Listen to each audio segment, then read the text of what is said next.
Bankim Chandra Chatterjee's epic poetry Vande Mataram is once again being politicized by fringe groups. As the winter session of the parliament begins tomorrow, discussion on the national song is also on the table, and the NDA wants to begin the winter session with a full-day discussion on Vande Mataram as the nation commemorates 150 years of the national song.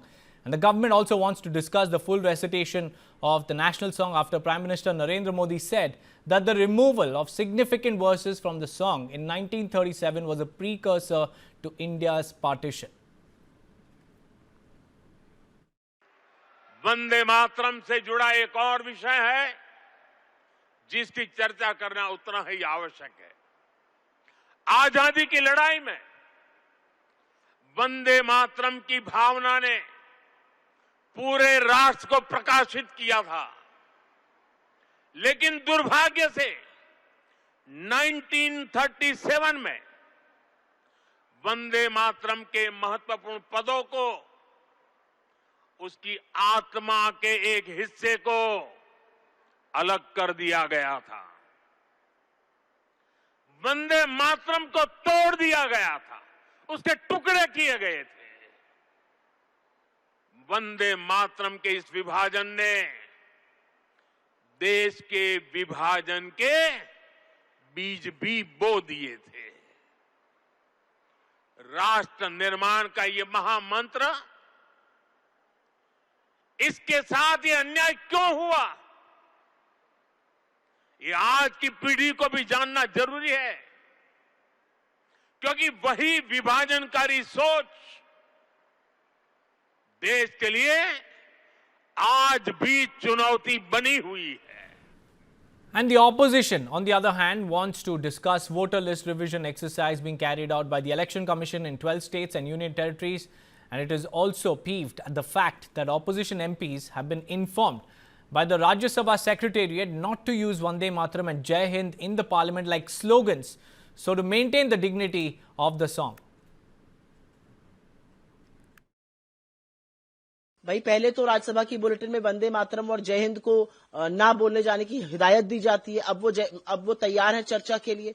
क्या चर्चा करिएगा आप? आपने आजादी के आंदोलन में अपनी छोटी उंगली का छोटा नाखून नहीं कटाया, इसलिए आपको वंदे मातरम और जय हिंद का महत्व ही नहीं पता। आपको पता ही नहीं है कि जय हिंद बोलते हुए हमारे क्रांतिकारी फांसी के फंदे पर झूल गए। जय हिंद को सबसे लोकप्रिय सुभाष चंद्र बोस जी ने बनाया। नेताजी सुभाष चंद्र बोस ने जय हिंद के बिना अपने किसी अभिवादन का अंत नहीं करते थे। पंडित नेहरू, जय हिंद हमारी सशस्त्र सेना का, हमारे अर्धसैनिक बलों का उद्घोष है, उनका अभिवादन है। वंदे मातरम की रचना बंकिम चंद्र चटर्जी ने की, रविंद्रनाथ टैगोर जी ने उसको पहली बार कांग्रेस के अधिवेशन में गाया। वंदे मातरम हिंदुस्तान को मां का दर्जा देता है, भारत माता को वंदन करता है, उनका नमन करता है। उस वंदे मातरम से आपको दिक्कत है जो वंदे मातरम राष्ट्रीय गीत घोषित हुआ 1950 में, जो स्वदेशी आंदोलन का उद्घोष बना, जिस पर तमाम महानायकों ने जिसका उपयोग किया। तो आप इधर उधर की बातें मत करिए। आपको ना इतिहास पे गर्व है, ना भविष्य की कोई योजना है। आप वोटर मैनिपुलेशन से चोरी करके सरकार में हैं और यही एक सच है। And viewers, amidst all of this, Jamiat Ulema-e-Hind Chief Maulana Mahmood Madani has added fuel to the fire by saying that only dead community would be forced to recite Vande Mataram without any resistance. This is that controversial statement. Listen in. ये दुरुस्त है कि हमारे सामने मुश्किलात और परेशानियां हैं और बसा औकात मुश्किलात की बेशुमार फौजों को देखकर हम अपने मुस्तकबिल से मायूस होते हैं, लेकिन आप सिर्फ अपने ऊपर नहीं बल्कि पूरे आलम इंसानियत पर नजर डालिए। क्या दुनिया में आज कोई जिंदा कौम ऐसी भी है जो मुश्किलात में महसूर न हो? इसलिए मैं कहता हूं कि मुश्किलात जिंदगी की अलामत है। मुर्दा कौमें मुश्किलात में मुब्तला नहीं होती, वो तो सरेंडर कर देती है। वो कहेंगे वंदे मातरम पढ़ो तो पढ़ना शुरू कर दे। ये पहचान होगी मुर्दा कौम होने की, और अगर जिंदा कौम है तो फिर हौसला बुलंद करना पड़ेगा। The Vishwa Hindu Parishad and BJP have sharply responded and they have flagged the distasteful comments by Madni. मैं मुस्लिम समाज से भी कहूंगा कि उनको तय करना चाहिए कि क्या ये भड़काऊ नेतृत्व तो आपको स्वीकार है क्या? ये जो बोल के निकल जाते हैं पतली गली से, सिक्योरिटी कवर में रहते हैं और इस्लामिक यूथ को मरने के लिए छोड़ देते हैं। RDX बांधो और फट जाओ, दूसरों को फाड़ दो। और इस तरह का बयान एक सभ्य समाज के अंदर और एक कानून संविधान मानने वाला जो देश है उसके अंदर बिल्कुल बर्दाश्त नहीं है।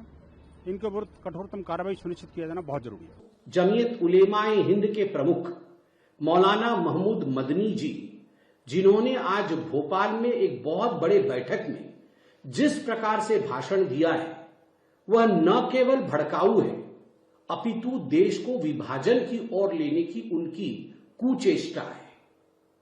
उनका कहना कि जिहाद होना चाहिए, जब जब जुल्म होगा तब तब जिहाद होगा, मुझे लगता है यह बहुत ही अनुचित शब्द है, बहुत ही अनुचित वाक्य है। और जिहाद के नाम पर जिस प्रकार से लोगों ने भारतवर्ष में ही नहीं, भारतवर्ष के बाहर भी आतंक फैलाया जिहाद के नाम पे, वह हमने देखा है। तो स्वाभाविक रूप से यह कहना कि भारत में जिहाद होगा एक बहुत ही इर्रेस्पॉन्सिबल, गैर जिम्मेदारी से भरा हुआ एक वचन है। दूसरा जो मौलाना महमूद मदनी ने कहा वह था कि सरकार के दबाव में, भारत सरकार की दबाव में भारत की अदालतें काम करती है और सुप्रीम कोर्ट को भी सुप्रीम कहलाने का कोई अधिकार नहीं है। सुप्रीम कोर्ट हमारे केसेस को एडमिट कैसे करती है?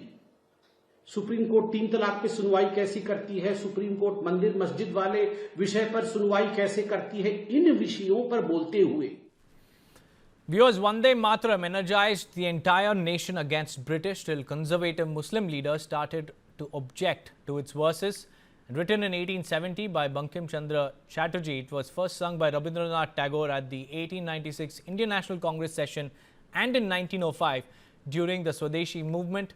Between 1906 and 1910, the British regime repeatedly banned Vande Mataram.